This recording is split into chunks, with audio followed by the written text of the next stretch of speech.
नमस्कार दोस्तों, स्वागत है आपका हमारे YouTube चैनल पर। दोस्तों, आज हम इस वीडियो में जानने वाले हैं मंदिर में घंटी बजाने से होती है धनवर्षा।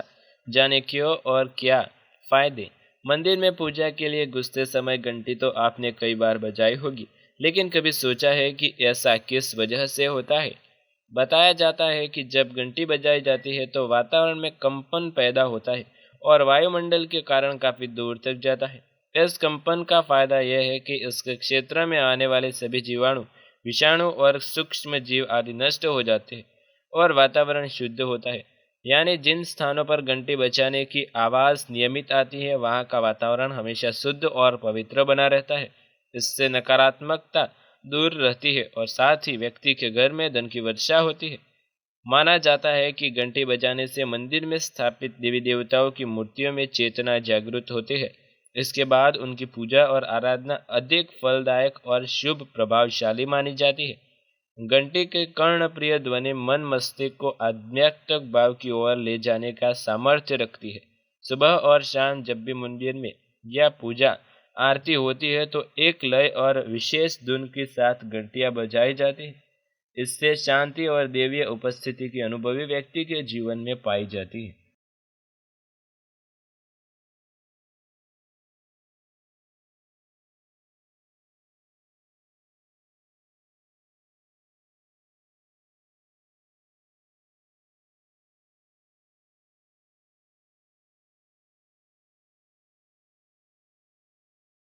जब सृष्टि का प्रारंभ हुआ तब जो नाद गूंजी थी वह आवाज घंटी बजाने पर भी आती है। घंटी इसी नाद का प्रतीक मानी जाती है। यही नाद ओंकार के उच्चारण में भी जागृत होती है।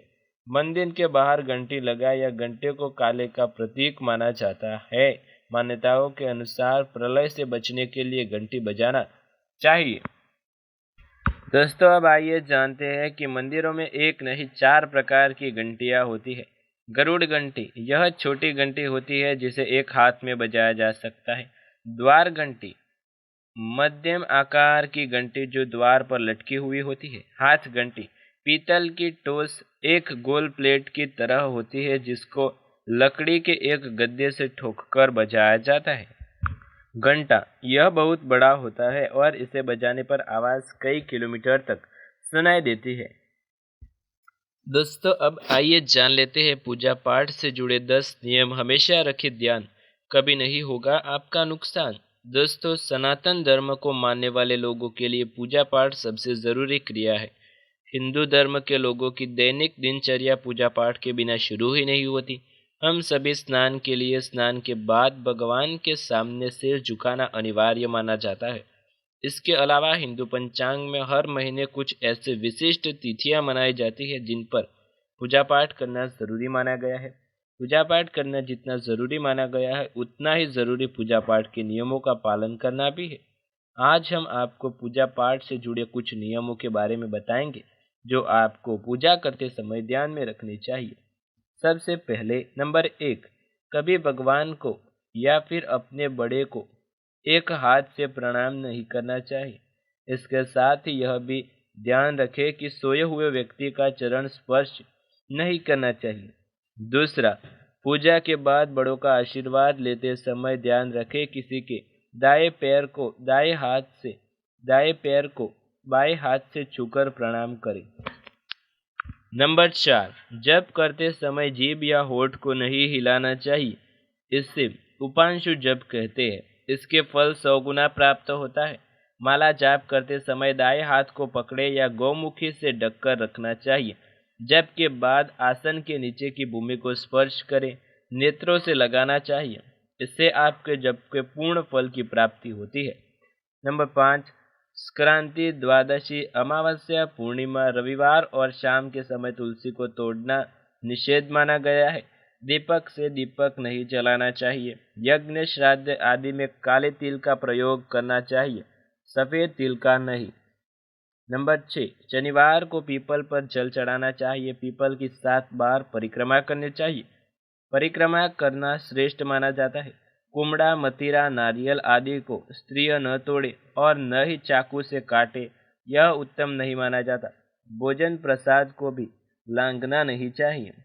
नंबर 7, किसी को भी कोई वस्तु या दान दक्षिणा दाई हाथ में देना चाहिए। एकादशी, अमावस्या, कृष्ण चतुर्दशी, पूर्णिमा व्रत तथा श्राद्ध के दिन दाढ़ी नहीं बनानी चाहिए। बिना जनेऊ पहने जो भी पूजा पाठ किया जाता है वह निष्फल माना जाता है। शंकर जी को बिल्व पत्र, विष्णु जी को तुलसी, गणेश जी को दूर्वा, लक्ष्मी जी को कमल और शंकर जी को शिवरात्रि के अलावा किसी दिन कुमकुम नहीं चढ़ानी चाहिए। शिव जी को कुंद, विष्णु जी को धतूरा, देव जी को आक तथा मदार और सूर्य भगवान को तगर के फूल नहीं चढ़ाए जाते। घी का दीपक अपने बाईं ओर तथा देवताओं को दाएं ओर रखें एवं चावल पर दीपक रखकर प्रज्वलित करें। पूजा करने वाले माथे पर तिलक जरूर लगाना चाहिए। ऐसा माना जाता है कि 5 रात्रि तक कमल का फूल बासी नहीं होता, 10 रात्रि तक तुलसी का पत्र बासी नहीं होता। पूजा करते समय पत्नी को दाएं हाथ भाग में बैठकर धार्मिक क्रियाएं संपन्न करनी चाहिए। पूर्व दिशा की तरफ मुख करके बैठे और अपनी बाईं ओर घटा, धूप तथा दाएं ओर शंख, जलपत्र एवं पूजन सामग्री रखनी चाहिए। तो दोस्तों, ये थे वो 10 नियम जो हर एक व्यक्ति को पूजा पाठ करते समय फॉलो करने चाहिए, नहीं तो उसके जीवन में कभी धन नहीं आता, वो हमेशा गरीब रहता है। दोस्तों, साथ ही हम जानते हैं कि मुख्य द्वार की दिशा अलग अलग प्रभाव हम और आप जब भी अपना घर बनाते हैं तो उसमें जिंदगी भर की कमाई के साथ हमारी भावनाएं और हमारे ख्वाब भी जुड़े हुए रहते हैं।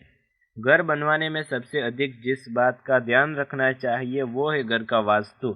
अगर घर के वास्तु में कुछ कमियां रह जाती है तो यह न सिर्फ नकारात्मक ऊर्जा को बढ़ावा देता है, बल्कि यह घर के सदस्यों को भी नकारात्मक ऊर्जा देता है और नुकसान पहुंचाता है।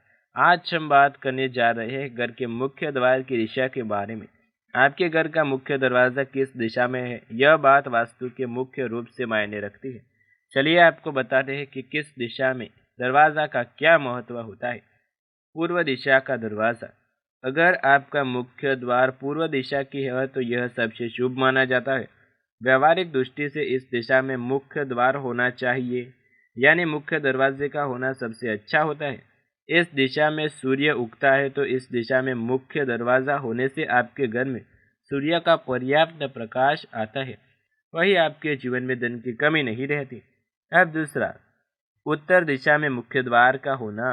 वास्तु में उत्तर दिशा को देवी दिशा का रूप माना जाता है। इस दिशा को वास्तु के हिसाब से शुभ माना जाता है। इस दिशा में आपको घर के मुख्य दरवाजे का होना सबसे उत्तम माना जाता है। ऐसा माना जाता है कि अगर आप अपने घर के मुख्य दरवाजा उत्तर दिशा में हो तो आपकी लंबी यात्राएं करने को मिलती है। पश्चिम दिशा में मुख्य द्वार। अब आइए जानते हैं आपके मकान का मुख्य द्वार यदि पश्चिम दिशा में है तो यह बेहद ही शुभ फल देने वाला होता है। ऐसे लोग जिंदगी में तरक्की करते हैं और सफलता को प्राप्त करते हैं।